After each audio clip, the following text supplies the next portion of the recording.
सुन्नु खाने बेलामा चाहिँ पद खाने बेलामा चाहिँ सबै चिज बिर्सिने पद गएपछि राजा चाहियो। अब नवराज सुवेदीको घरमा उहाँलाई हाउस एरेस्ट राख्ने निर्देशन चाहिँ कसको? हामीले हाउस एरेस्ट राखेको छैन, लिगली रूपमा त्यो गरेको पनि छैन। 12 जना प्रहरी चाहिँ लिएर गएर त्यहाँ के गट्टा खेलाको? राजतन्त्र किन समाप्त भयो? राजतन्त्र समाप्त हुनै पर्थ्यो जस बेला तपाईहरुलाई राजा बनाउन। मलाई भ्रष्टाचारी भनेर त भने नि त भन्छन् नि, तपाईलाई त सुन तस्कर भन्छन्। सुकाण्डको छानबिन अब अघि बढाउनुहुन्छ। गृहमन्त्री तत्कालीन गृहमन्त्रीले त आयोगको रिपोर्टै लुकाइदिनु हो, अब सार्वजनिक गर्नुहुन्छ। बिस्तारै हुन्छ सबै कुरा, कहिले बिस्तारै हुन्छ। कहिले यो तिथि मिति गरेर तुम भन्नुपर्छ। मैले तपाईसँग पर्यो नि, कहाँ किन जनतालाई नभने कसलाई भन्नुहुन्छ? जनताले मत दिएर तपाईँ मन्त्री हुनु भयो होइन?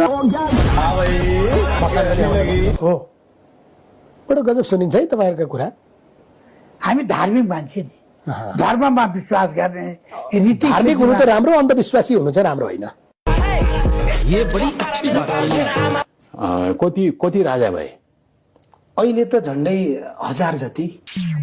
कार्यपालिका चाहिँ यो व्यवस्थापिका प्रति सधैँ उत्तरदायी हुनुपर्छ। तपाईँ त यति नालायक रे, प्रधानमन्त्रीलाई लेखा समितिमा बोलाउन पनि सक्नुहुन्न, जबकि राज्य व्यवस्था समितिमा उहाँ गएर जवाफ दिनुहुन्छ अरे। तपाईँ वरिष्ठ नेताहरू हुनुहुन्थ्यो 9 जना, तपाईँ जतापट्टि फर्किदियो, जतापट्टि लाग्दियो त्यो बलियो खेमा बन्थ्यो।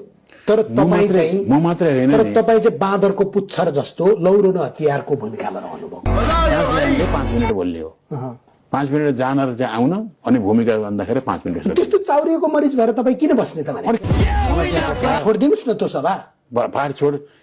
अहिले मैले किन छोड्दैन भने जहिलेसम्म म बस्छु त्यस बेलासम्म कमसेकम मेरो खर्च पर्छ त त्यसले दिएछ।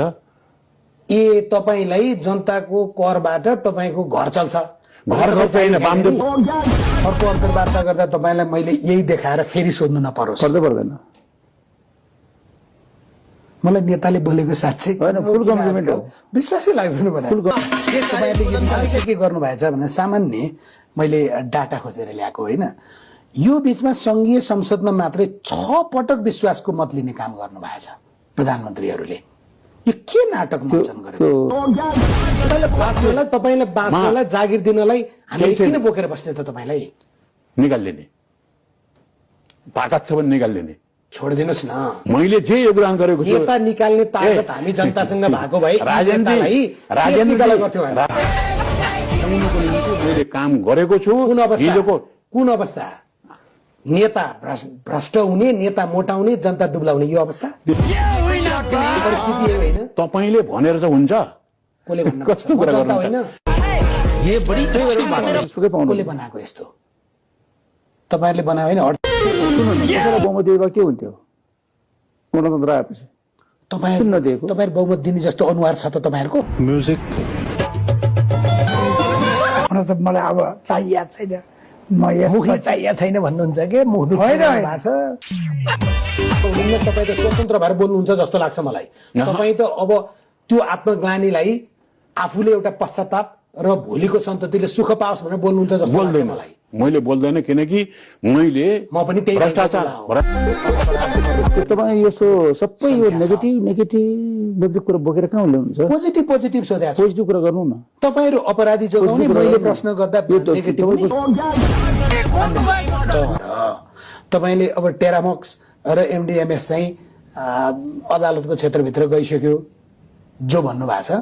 कसरी गयो भने कर्मचारी डुबाउने गरी गयो, राजनीतिक व्यक्ति जोगाउने गरी गयो।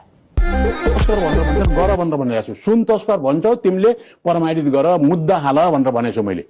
हाल्दैनन् भने, किनभने त्यो तपाईलाई छानबिन गर्नुपर्ने, त्यो निर्णय गर्नुपर्नेहरू पनि पहेँलो सुनदेखि जिब्रो बाहिर निकाल्छन् सर्पले जस्तो क्या। तपाईँ चाहिँ अहिले पनि एमालेले यो अन्तर्वार्ता पछि मलाई बोलाओस् र एमालेमा टीका लाउन पाइयोस् भनेर एमालेको चाकडी गरिरहनु भएको छ क्या तपाईँ? गर्ने चाहिँ हामी जस्ता मान्छेहरू हुन्छन्, त्यस कारणले चाहिँ अनि सबै दोष त्यो के मन्त्रीले पाउँछ। अनि तपाईँले अहिले भर्खर भन्नु मन्त्रीले पाउँदैन, मन्त्री जोगिन्छ। किन समाज भनेर किन भनेको? त्यही काम गरे होइन? कसलाई? रवि लामिछानेलाई चाहिँ तपाईँको त्यो के अरे समाज अहिले के भनिरहेको छ? केपीओलाई जुलुस निकाल्छ, सारा निकाल्छ। केपीओलाई चाहिँ किन नसमात्या भनेको? का कारण राजा हुने व्यवस्था फाल्नु हो, त्यसप्रति पनि सम्मान छ।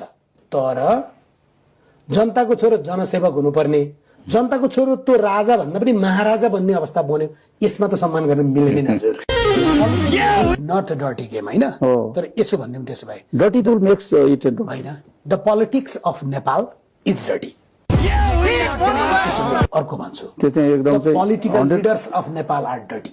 सबैले लिएको निर्णय हुने अवस्था छ, अनि मैले मानिनँ भने तपाईँ हौसिनु भयो, घुमाउँछु नि मलाई जब थाहा छ। मादल बज्यो तपाईँको कम्मर चाहिँ मर्किहाल्छ।